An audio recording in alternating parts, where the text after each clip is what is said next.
Assalamualaikum warahmatullahi wabarakatuh. Alhamdulillahirabbil alamin wa bihi nasta'inu ala umuri dunya waddin. Wassalatu wassalamu ala asyrafil anbiya'i wal mursalin sayyidina wa maulana Muhammadin wa ala alihi wa sahbihi ajma'in. La haula wala quwata illa billahil aliyyil azim, amma ba'du. Yang saya hormati Bapak Kaprodi sekaligus dosen pengampu matkul mata kuliah tafsir amali, Bapak Solehan MPDI, yang saya sayangi dan yang saya banggakan, teman-teman seperjuangan mahasiswa MPI semester 7. Di sini saya akan mencoba atau belajar mempresentasikan tafsir amali dari surat Az-Zukhruf ayat 48 sampai ayat 89. Sebelumnya kemarin saya telah mempresentasikan ayat sebagai tugas UTS ayat 48 sampai ayat 50. Jadi belum semuanya. Di sini saya akan melanjutkan presentasi saya mulai dari ayat 51 nanti sampai ayat insyaallah ayat sampai 56 kalau waktunya cukup.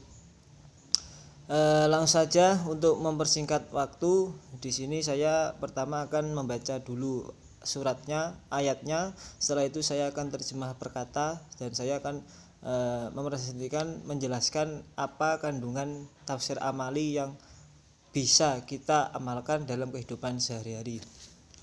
Bismillahirrahmanirrahim. Ayat 51. A'udzu billahi minasyaitonir rajim. Wa nada fir'aunu fi qaumihi qala ya qaumi alaysa li mulku misra wa hadhil anharu tajri min tahti afala tubsirun am ana khairum min hadzal ladzi huwa mahinun wa la yakadu yubin falaula ulqiya alaihi aswiratum min dahabin aw jaa ma'ahul malaikatu muqtarinin fastakhaffa qaumahu fa'ata'uhu innahum kanu qauman fasikin falamma asafuna taqamna minhum fa'aghraqnahum ajma'in faja'alnahum salafan wa masalan lil akhirin. Shadaqallahul adzim.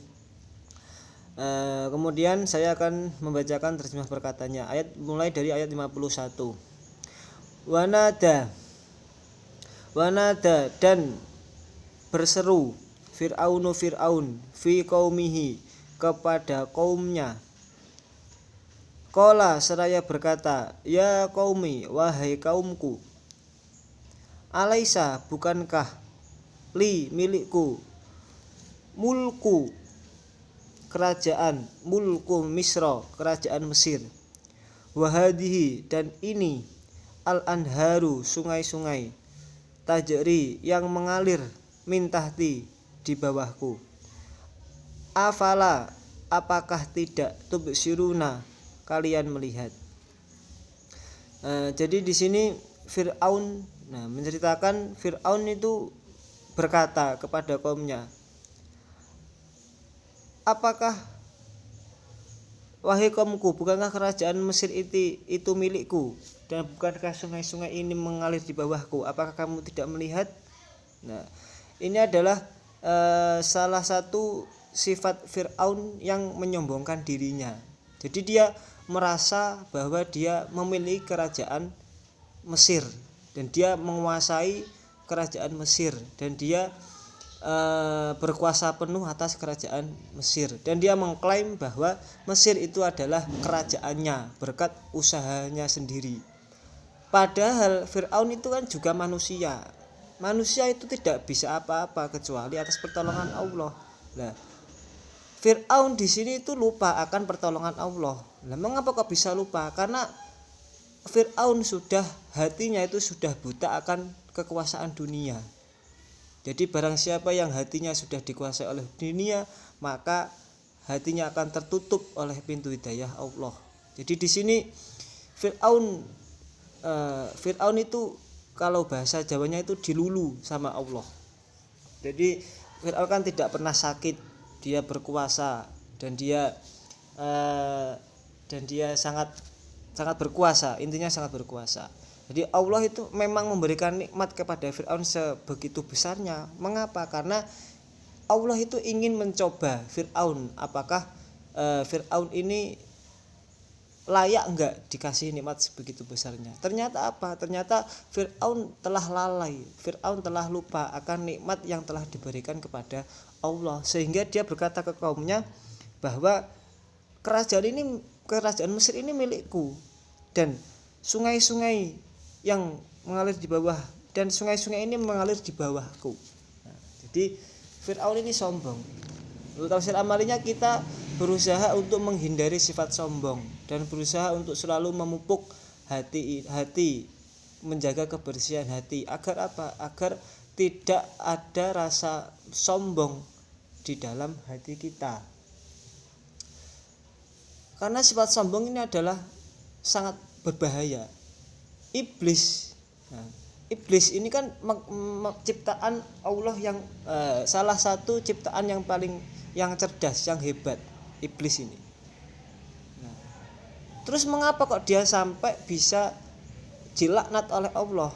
Apa alasannya? Dosa apa yang dilakukan oleh iblis sehingga Allah melaknat iblis sampai hari kiamat? Nah, di dalam surat Al-Baqarah juz 1 itu disebutkan bahwa ketika Allah menciptakan Adam, dan Allah menyuruh iblis untuk bersujud kepada Adam, dan iblis pun menolak.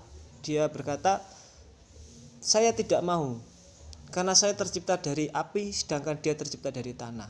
Nah, karena dia berkata seperti itu dan berkata seperti itu, sehingga Allah melaknat Fir'aun karena dia sombong, dia tidak patuh kepada Allah dan meremehkan Nabi Adam, yang mana Nabi Adam diciptakan dari tanah sedangkan dia itu dari api. Jadi dia merasa bahwa saya tidak mau bersujud kepada ciptaan Tuhan yang dari tanah, saya kan api, lebih keren.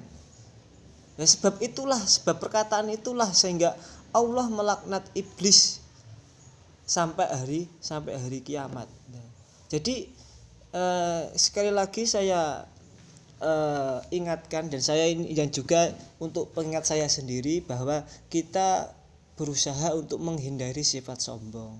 Dengan apa? Dengan belajar, dengan mengaji. Karena kan kita tidak bisa menghindari sifat sombong jika kita tidak mengetahui tanda-tanda dari sifat sombong. Salah satunya apa ya? Meremehkan orang lain, tidak mau bersyukur, tidak mau berdoa, tidak mau berusaha.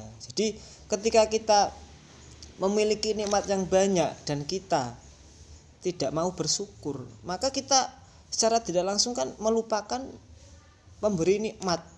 Contohnya seperti ini, kita punya adik, nah kita punya teman lah. Teman kita itu tidak punya uang. Terus kita sebagai teman yang baik, maka kita pinjami 100. Nah, setelah kita pinjami, teman ini lupa kepada kita.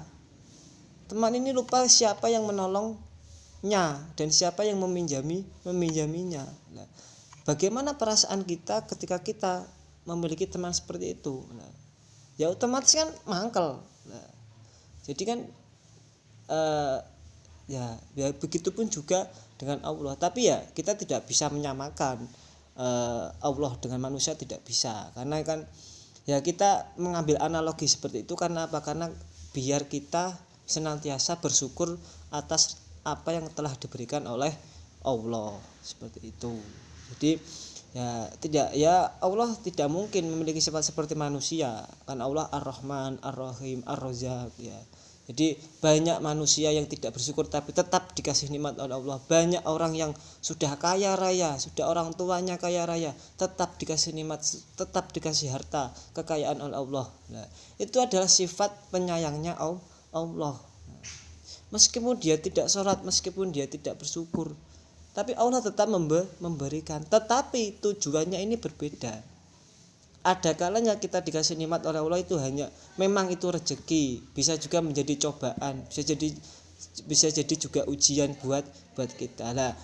Maka dari itu untuk menangani atau menanggulangi atau bahasa Jawa ini ku njagani hal-hal seperti itu, maka kita ya harus bersyukur. Kita mendapat ujian bersyukur, kita mendapat cobaan bersyukur, kita mendapat hal-hal yang tidak baik ya kita bersyukur, tetap berhusnudzon kepada Allah, seperti itu. Jadi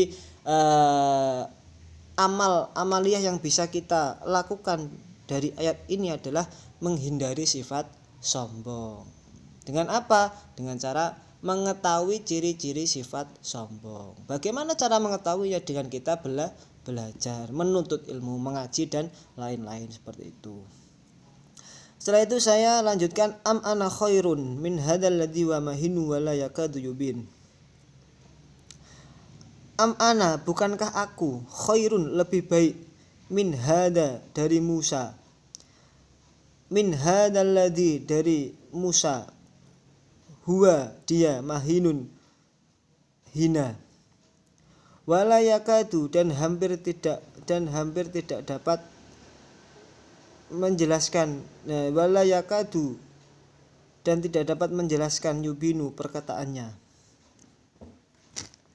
Terus jadi bukankah aku lebih baik dari Musa yang hina ini? Nah, jadi ini masih ada sambungannya dengan ayat yang sebelumnya. Jadi ini penegas atau di ayat ini juga disebutkan bahwa Fir'aun ini memiliki sifat sombong.